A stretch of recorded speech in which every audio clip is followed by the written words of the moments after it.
Kan vaksinasi umumnya diperuntukkan untuk anak-anak ya. Lalu kenapa orang dewasa termasuk lansia juga perlu divaksin ya? Halo Sobat Imun, kita ketemu lagi di channel GS Imun Talk. Banyak yang bertanya kan, emang perlu vaksin untuk lansia? Dan tentu saja jawabnya ya, orang tua atau lansia juga sangat membutuhkan vaksin. Emang kenapa dasarnya? Kita tahu dari hasil pengamatan, orang-orang tua kalau sudah terkena infeksi biasanya lama sembuhnya. Bahkan ada kemungkinan mengalami kematian yang lebih tinggi dibandingkan pada orang-orang yang masih muda usianya. Penyakit infeksi apa yang seringkali mengancam lansia? Berdasarkan data-data tentang beban penyakit, terutama yang mengenai lansia, ada setidaknya 6 penyakit yang mengancam lansia, penyakit infeksi, dan itu bisa dilindungi sebenarnya dengan vaksinasi. Apa saja itu? Pneumonia, ya, kemudian influenza, kemudian hepatitis B, kemudian human papillomavirus, walaupun HPV ini lebih banyak pada lansia yang wanita. Kemudian ada herpes zoster atau kita kenal juga dengan nama cacar api, dan meningokokus yang bisa menyebabkan gejala-gejala meningitis atau radang selaput otak. Beberapa pasien saya ada yang menanyakan apakah vaksin untuk lansia itu memang beda dibandingkan dengan vaksin untuk anak-anak atau untuk dewasa muda. Jawabnya ya tentu saja beda gitu ya. Kenapa? Karena orang tua mengalami penurunan fungsi imun yang kita kenal dengan istilah immunosenescence. Nah, akibat penurunan fungsi imun ini, maka orang tua kalau terinfeksi, responnya terhadap kuman-kuman itu juga lemah. Sehingga orang tua penyakitnya lebih parah dan terancam tadi yang sudah kita bahas. Dan bukan hanya untuk kuman, terhadap vaksin, respon orang tua juga lebih rendah. Ya, akibat proses penuaan pada sistem imun, respon imunnya turun, pembentukan antibodi juga lebih rendah pada lansia dibandingkan yang masih muda.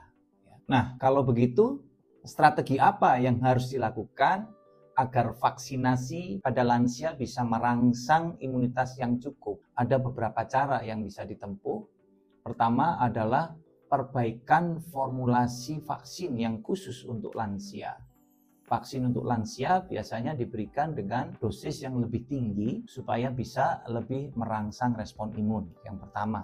Yang kedua, vaksin pada lansia menggunakan adjuvan atau zat yang digunakan untuk merangsang respon imun sehingga bisa membuat lansia itu bisa memberikan respon yang lebih untuk vaksin yang diberikan. Yang ketiga, biasanya kita menggunakan vaksin jenis rekombinan, karena vaksin jenis rekombinan ini lebih bisa merangsang respon imun dan lebih pas untuk lansia. Yang berikutnya adalah memperbaiki cara pemberiannya. Bisa dengan cara diberikan lebih sering atau diberikan booster yang jaraknya lebih pendek ketimbang untuk yang orang dewasa muda.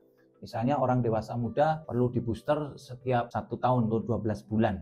Mungkin untuk lansia bisa lebih pendek, diberikan tiap 6 bulan atau 8 bulan.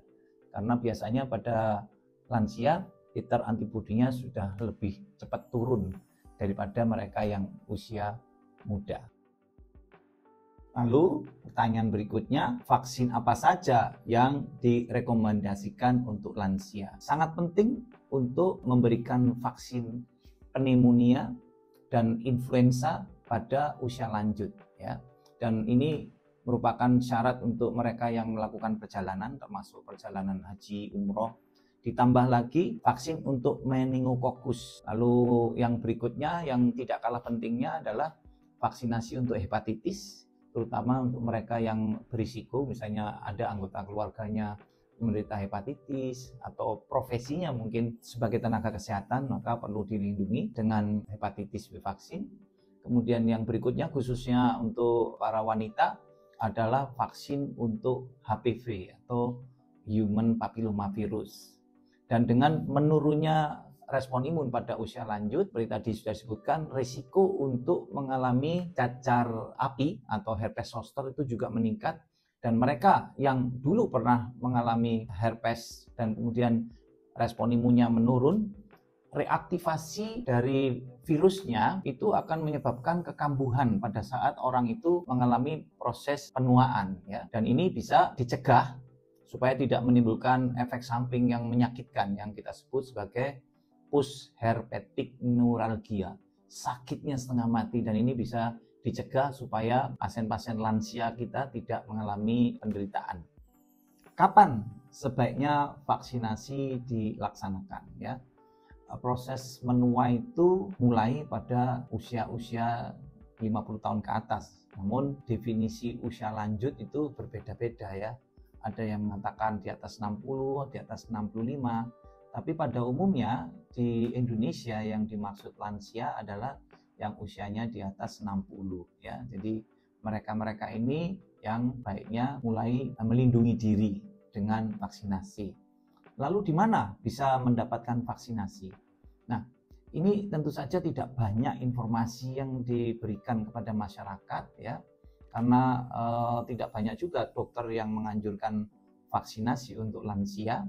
Tetapi khusus untuk sobat yang ada di Jakarta maupun di Surabaya, sudah ada klinik vaksinasi untuk dewasa yang bisa ditanyai segala macam informasinya. Di Surabaya kita punya klinik vaksinasi dewasa di Rumah Sakit Darmo di Jalan Raya Darmo 90 Surabaya. Di Jakarta mungkin ada klinik Inharmoni misalnya, ya, atau juga klinik vaksinasi yang ada di Rumah Sakit Cipto Mangunkusumo. Nah, sejawat sekalian bisa menanyakan segala macam informasi tentang vaksinasi untuk lansia pada beberapa tempat itu, dan mereka mungkin juga menyediakan sarana untuk bertanya secara online. Mudah-mudahan pertanyaan-pertanyaan Sobat Imun bisa terjawab melalui admin yang bertanggung jawab pada situs web mereka masing-masing. Seringkali lansia atau keluarganya mengkhawatirkan adanya efek samping. Orang tua kan biasanya sudah punya banyak penyakit, ya, ada hipertensi lah, ada kencing manis lah, macam-macam.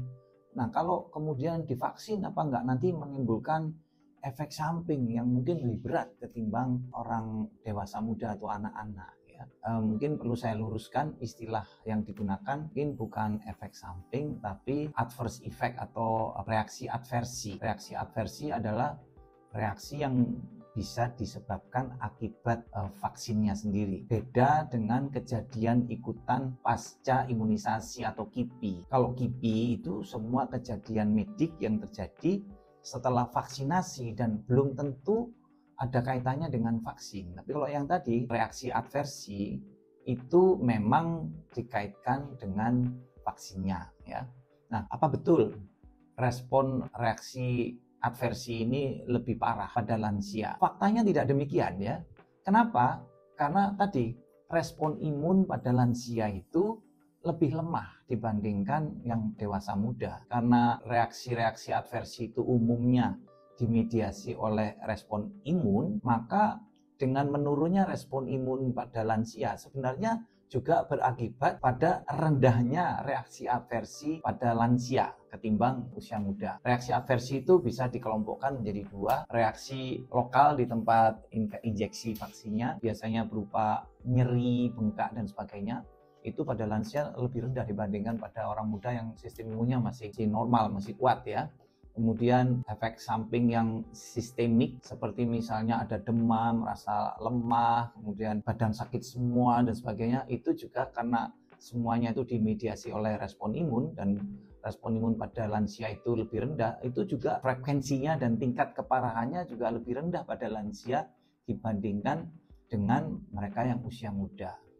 Memang betul kita harus memperhatikan adanya penyakit komorbid, tetapi penyakit komorbid bukan kontraindikasi untuk vaksin pada lansia. Dan kita akan melihat, apalagi dengan adanya penyakit komorbid itu, justru risiko mengalami infeksinya justru lebih besar pada lansia. Karena itu justru menjadi lebih penting untuk dilindungi. Dan kita akan lihat apakah kondisi penyakit komorbidnya itu terkendali apa tidak, ya.